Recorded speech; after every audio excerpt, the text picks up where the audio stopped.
ইয়াহুদা, অবশ্যই ইহুদিরা তাআক্কু আনিল গোলামি, যদি কোনো ছেলের সন্তান জন্মগ্রহণ করত ওই ছেলের সন্তানের আকিকা করত। ওয়ালা তাআক্কু আনিল জারিয়াতি, যদি কোনো মেয়ে সন্তান জন্মগ্রহণ করত তখন তারা কি করত না, তখন তারা মেয়েদের আকিকা করত না।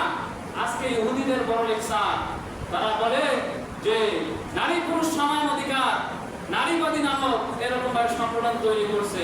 তাদের ইতিহাস খুঁজে দেখেন, তারা নারীদেরকে সম্মান দিতে জানতো না।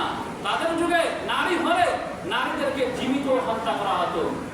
তারা আজকে বড় গলায় কথা বলে, তারা গণতন্ত্রের দোহাই দেয়।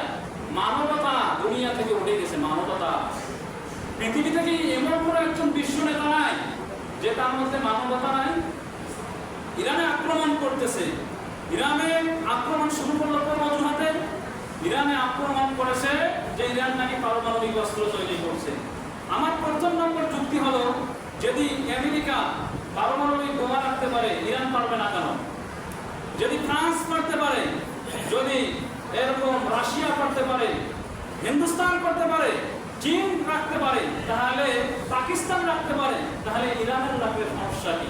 ইরানের রাখলে সমস্যা কি? যেটা থাকবে সবার কাছে থাকবে, যেটা থাকবে না কারোর কাছে থাকবে না।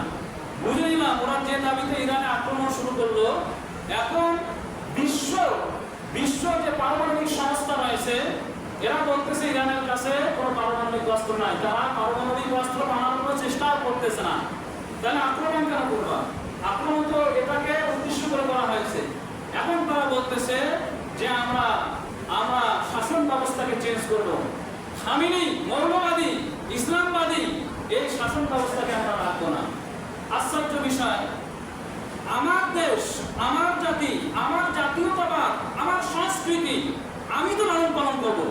আমি যদি বাঙালি হয়, আমি যদি ইংরেজদের সংস্কৃতি আমি কি করি, লালন পালন করি, এটা কি আমার জন্য শোভনীয় হবে? এটা আমার জন্য শোভনীয় হবে? যে জাতি অন্য এক জাতিকে নিজের সংস্কৃতি পালন করতে দেয় সে জাতির কত ভদ্রতা হবে? তারা বলে যে আমরা মানবতার ফেরিওয়ালা, আমরা হচ্ছি গণতন্ত্রের ফেরিওয়ালা। তাদের মধ্যে কোনো গণতন্ত্র নাই, তাদের মধ্যে কোনো মানবতা নাই। তারা মনে কথা বলতেছে, তারা বলতেছে যে ইরানকে বলতেছে, ডোনাল্ড ট্রাম্প বলতেছে যে আত্মসমর্পণ করো, কিন্তু ইমাম আয়াতুল্লাহ আল খামেনি উনি বলতেছেন যে ইরান কখনো আত্মসমর্পণ করে না। ইরানের ইতিহাস বলেন, ১,৫০০ বছর আগে ইতিহাস করেন, ২,০০০ বছর আগে ইরানের ইতিহাস পড়েন। তারা ফারস সম্রাট, ফারসদের অধীনে তারা কি ছিল? বিশ্ব শাসন করেছিল। তাদের ইতিহাস, তারা কখনো মাথা নোয়ার মতো জাতি নয়। উনি বললেন যে ইরান কখনো কারো কাছে মাথা নত করে নাই, কখনো করবেও না। তখন ওরা বলল যে ইরানের রাজধানী তেহরানকে তোমরা খালি করে দাও। তখন উল্টা ইমাম খামেনি ইরানের পক্ষ থেকে বলল যে তোমরা ইসরায়েলের যে রাজধানী তেল আবিব আছে সেটাকে খালি করে দাও। যখন ডোনাল্ড ট্রাম্প বলল আমরা খামেনিকে হত্যা করব, তখন খামেনি বলল যে আমরা ইসরায়েলের যে প্রধানমন্ত্রী বিনিয়ামিন নেতানিয়াহু আছে এর ছবিকে পোস্ট করে বলছে এই ব্যক্তিটাই আমাদের এখন মূল টার্গেট। এরকম ভাবে কথার উপর কথা বলতেছে। তারা যদি টেলিভিশন সেন্টারে আক্রমণ করতেছে, উল্টা ইরানও সেরকম ভাবে আক্রমণ করতেছে। এটা কেন করতেছে? যে মুসলমানরা কাউকে ভয় করে না, কারণ আলাইসাল্লাহু বিকাফিন আবদা, একজন বান্দার জন্য আমার আল্লাহ তাআলাই যথেষ্ট। বান্দার জন্য আল্লাহ তাআলা যথেষ্ট না? আল্লাহ তাআলাই যথেষ্ট। কোন মুসলমান, কোন কাফের, ইহুদি, খ্রিস্টানকে ভয় করতে পারে না। তদানীন্তন যে সময় ইরানের যে ধর্মীয় নেতা ইমাম রুহুল্লাহ খামেনিকে তদানীন্তন আমেরিকার প্রেসিডেন্ট বলেছিল যে তোমরা যদি আমার কথা না শুনো তোমাদেরকে আমি সহযোগিতা বন্ধ করে দেবো, তোমাদের খানা বন্ধ করে দেব। তখন ইমাম রুহুল্লাহ খামেনি বলেছিলেন, ও আমেরিকার প্রেসিডেন্ট, তুমি কাকে ভয় দেখাও? খানার ভয় দেখাও কাকে? যে জাতিকে 12 মাসের মধ্যে আল্লাহ রাব্বুল আলামিন 1 মাস অনাহারে টাকা খরচ করে দিয়েছে, সেই জাতিকে তুমি খানার ভয় দেখাও। আজকে যখন আমেরিকার ডোনাল্ড ট্রাম্প এই ইরানের ধর্মীয় নেতাকে ভয় দেখাচ্ছে, তখন ইরানের ধর্মীয় নেতা বলতেছে ইদা জা নাসরুল্লাহি ওয়াল ফাত ওয়া রাআইতান নাসা ইয়াদখুলুনা ফি দীনিল্লাহি আফওয়াজা ফাসাব্বিহ বিহামদি রাব্বিকা ওয়াস্তাগফির